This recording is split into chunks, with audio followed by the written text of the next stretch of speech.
कहते हैं किसी की जीत से ज़्यादा किसी की हार की चर्चा होती है, तो उस हार को जीत नहीं कहते हैं, उस हार को जीत से भी ज़्यादा कहते हैं।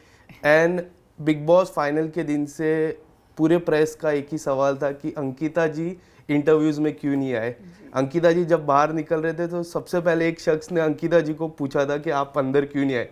अंकिता जी ने सुना रहेगा, वो मैंने ही पूछा था। बिल्कुल। सो सबसे पहला सवाल वही था कि अंकिता जी आप प्रेस इंटरव्यूज़ में क्यों नहीं आए, क्योंकि काफ़ी लोग डिसअपॉइंट ऑलरेडी थे कि आप टॉप 3 में नहीं हो, उसके बाद आप इंटरव्यूज़ में नहीं आए, उसके लिए और ज़्यादा डिसअपॉइंट हुए। So what would you like to say about it? पहले भी बोला है और मैं अभी भी बोलना चाहूँगी कि जब ये हुआ हमारा फिनाले, उसके पहले से हमारी 4 दिन से इतनी प्रिपरेशन चल रही थी और डे नाइट शूट चल रहा था हम लोगों का।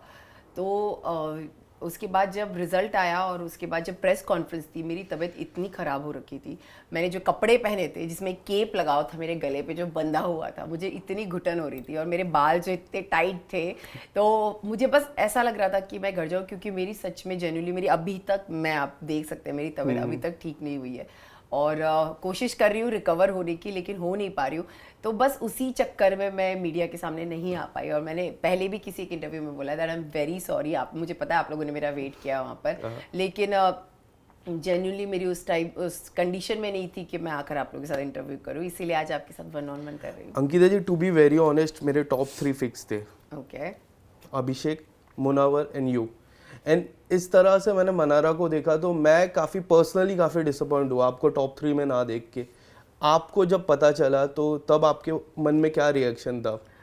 मुझे भी ऐसा थोड़ा सा शॉकिंग लगा कि ऑफ कोर्स आप एक्सपेक्ट करते हो, हर कोई जो वहाँ खड़ा है वो यही एक्सपेक्ट करता है एक्चुअली, बट हाँ, आपके लिए जो सपोर्टर्स है बाहर, जो वो आपसे जब आप ये बोलते हो तो ज़्यादा अच्छा लगता है, मुझे ये कहने से ज़्यादा अच्छा लगता है कि आप लोग जब ये चीज़ आकर बोलते हो, तो ऑफ कोर्स थोड़ा सा शॉकिंग था। लेकिन एट दी एंड जब आप उस घर से निकलते हो ना, आपको बहुत अच्छा लगता है, ट्रस्ट मी, क्योंकि आप इतने दिन से वहाँ बंद हो रहे हो और एक केज में रह रहे हो। एक सुंदर सा केज होता है जिसमें आपको रखा जाता है। तो जैसे मैं बाहर आई, मैंने एक बहुत अच्छा, मैं सबको बोल रही हूँ ये चीज़, लेकिन एक्चुअली ये सच है कि मैंने एक स्काई देखा और मुझे इतनी खुशी मिली, मुझे लगा finally I am out of it. But yes, हारने का दुख ऑफ कोर्स होता है, लेकिन एट दी एंड कहीं ना कहीं आपको ये पता होता है कि कंपटीशन है और कोई 1 नंबर आएगा, कोई 2 नंबर आएगा, कोई 3rd नंबर आएगा और कोई 4th आएगा। तो आई थिंक मेरे लिए वो लिखा हुआ था कि मैं 4थे नंबर पर आऊँ और मैं आई और मुझे कोई इससे प्रॉब्लम नहीं है, क्योंकि उस तक पहुंचने के लिए भी मैंने बहुत मेहनत की थी और अपनी ज़िंदगी दांव पे लगा दी थी लिटरली।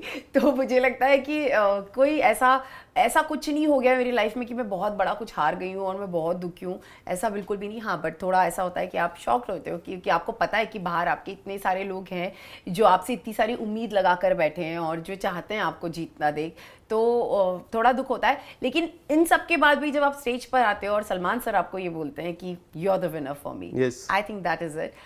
वो जब बोल देते हैं तो मतलब वो तो सच्ची बात होगी, राइट? अगर सलमान सर, क्योंकि वो भी हमारे साथ उस जर्नी का पार्ट रहे हैं और उस जर्नी का एक हिस्सा रहे हैं, तो जब उन्होंने भी वो जर्नी देखी है और उन्हें भी वो रियलाइज हुआ कि नहीं यार, मेरे लिए यू आर द विनर, तो खत्म हो जाता है। कई हद तक आपकी और लास्ट ईयर प्रियंका चौधरी की जर्नी सिमिलर रही। उनको भी सलमान खान सर ने बोला था कि आप ही विनर हो, आपको, क्योंकि उन्होंने टॉप 2 में नहीं आया और आप टॉप 3 में नहीं आए, वो काफी डिसअपॉइंट था। तभी भी मैं फाइनल के अंदर ही था, तभी भी मीडिया का वही रिएक्शन था और इस बार भी वही रिएक्शन था। यही लगता है कि लोगों का प्यार मिलना बहुत जरूरी है। हार जीत होती है, ऑफ कोर्स जो जीता है उन्हें बहुत सारा प्यार मिला है, लेकिन आप जब नहीं जीतते हो और आपको फिर आप जैसे लोग मिलते हैं और फिर वो जब ये बोलते हैं तो बहुत अच्छा लगता है। कोई सवाल मैं सिमिलर पूछने वाला जो मैंने विकी भैया से भी पूछे थे कुछ दिन पहले। सबसे पहला सवाल, जो पहला हफ्ता था जो मैंने फोकस किया, तो पहले हफ्ते की अगर मैं बात करूं तो ऐसे कई बार आपने कहा कि विकी जी आप मेरे साथ बैठिए, मेरे साथ टाइम स्पेंड कीजिए। हाँ।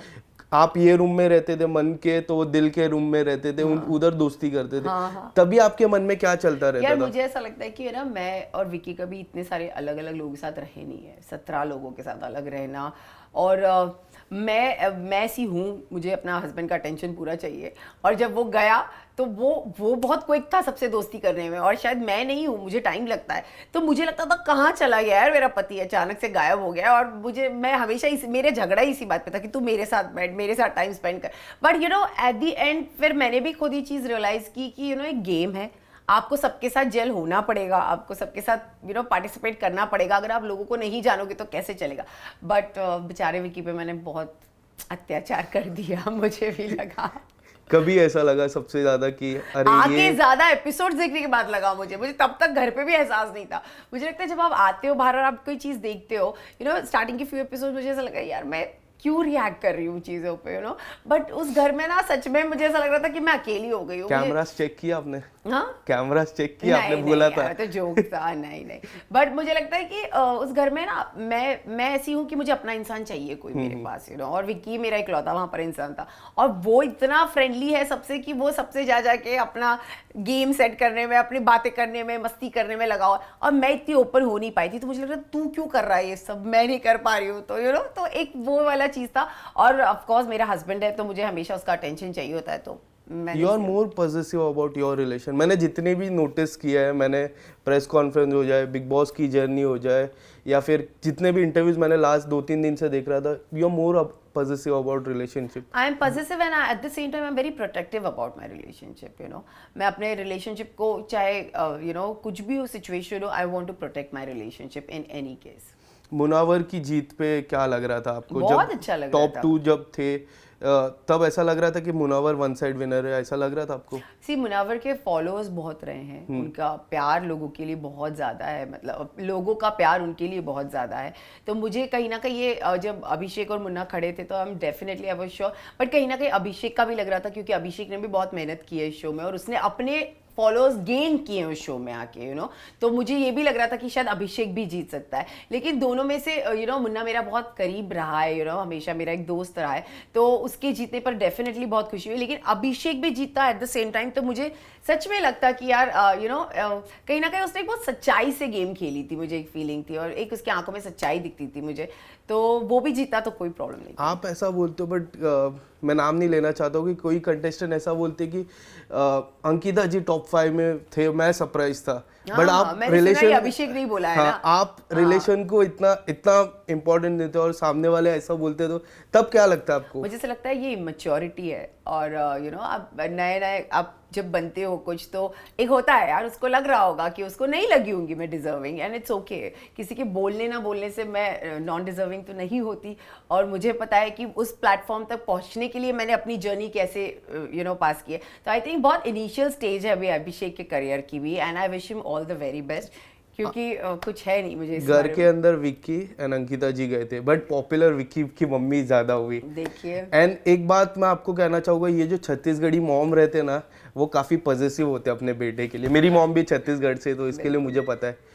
आपने इंटरव्यूज देखे रहेंगे उनके, जितने भी बाहर मैंने इंटरव्यूज? बाहर आके कोई इंटरव्यूज नहीं देखे, लेकिन मैं इतना ही कहना चाहूंगी, जैसी मैं हूं ना अपने पति के लिए पॉजिटिव, वैसे उसकी मम्मी भी है उसके लिए पॉजिटिव, सो इट्स ओके। ये चीजें होती रहती है। उनको शायद विक्की को उन्होंने पहली बार रोते हुए देखा और उनको नहीं अच्छा लगा होगा, तो उनके अंदर से वो चीज निकल गई। ऐसा भी हो सकता है कि विक्की भैया एंटरटेनमेंट बैकग्राउंड से नहीं है, वो बिजनेसमैन है। हाँ, तो पहली बार जब वो टीवी पर आया और उनको और मम्मी पापा हमारे साथ रहे नहीं है इतना, तो शायद उनको हमारी बॉन्ड इतनी अच्छे से पता भी नहीं है। तो मुझे ना उनसे कोई सवाल पूछना था ना उनको, वो मुझसे कुछ आंसर एक्सपेक्ट करती थी। तो it's all sorted, it's all खत्म हो जाती है बातें। जो बिग बॉस में हुआ वहीं छोड़कर अगर हम आगे बढ़ जाए तो ज्यादा अच्छा होगा। ये कन्वर्जेशन एंड करते करते एक छोटा सा सेगमेंट आपके लिए लाया हूँ मैं, जहाँ मेरे पास 5 चीट्स है, आपको एक एक चीट करके पिक करना है। एंड ये है ना, इस पे मैंने अलग अलग लिखा है, जैसा के लिखा है तो किंग, क्यू लिखा है तो क्वीन, जैसा पत्ते में खेलते हैं, तो एक एक पिक करना है। एंड कौन है घर का व्यक्ति आपको बताना है। ठीक है, चलो, इंटरेस्टिंग। ए, इक्का कौन है आपके हिसाब से? इक्का घर का, इक्का घर का, इक्का जो ऑन टॉप है। फिर मैं खुद मैं क्यों किसी को दूं? नेक्स्ट, इक्का राजा रानी। King, king one and only my husband Vicky. उन्होंने भी यही कहा था, किंग वही है। वही है किंग एक्चुअल में। ये क्या है? 4 नहीं, एक सेकंड बताइए। ये जे है, जे जे है। जे मीन्स गुलाम। जोकर का मैंने अलग से लिखा है। ओके, गुलाम। तो मैं गुलाम में अभिषेक को देना चाहूंगी क्योंकि अभिषेक कुमार मेरे गुलाम बने थे तो ये अभिषेक तुम्हारे लिए।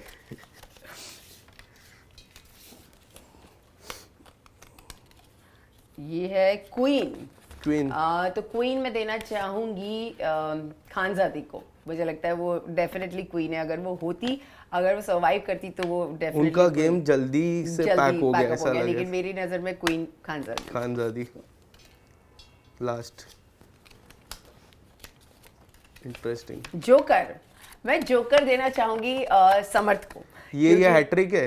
मैंने अभिषेक से भी पूछा जोकर, उन्होंने भी समर्थ बोला, विक्की समर्थ भैया ने एक भी ऐसा समर्थ बोला। कैरेक्टर था घर का जो डेफिनेटली सबको बहुत हंसाता था और उसकी वजह से ना सच में मन लगा रहता था कहीं ना कहीं घर पे, चाहे वो मारा पीटी हो, मस्ती हो, चोरी चकाटी हो, उसने सारी चीजें वो की है लेकिन वो हंसाता था। तो for me you will always be a cute joker Samarth. एक आखिरी सवाल, हाल ही में टी सीरीज के ऑफिस में भी आपको स्पॉट किया, वीर सावरकर भी आने वाली है, किस तरह से 2024 की शुरुआत काफ़ी अच्छी हुई है, how would you like to explore 2024?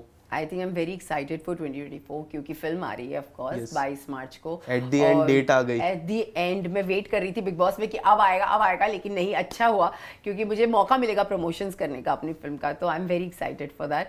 और ऑफ कोर्स बहुत सारी चीज़ें हैं, लाइनअप है और स्क्रिप्ट रीडिंग चल रही है और अच्छे प्रोजेक्ट्स हैं। तो जो भी होगा आपको डेफिनेटली पता चलेगा। Thank you so much. Thank you so much, lovely talking to you. Same here.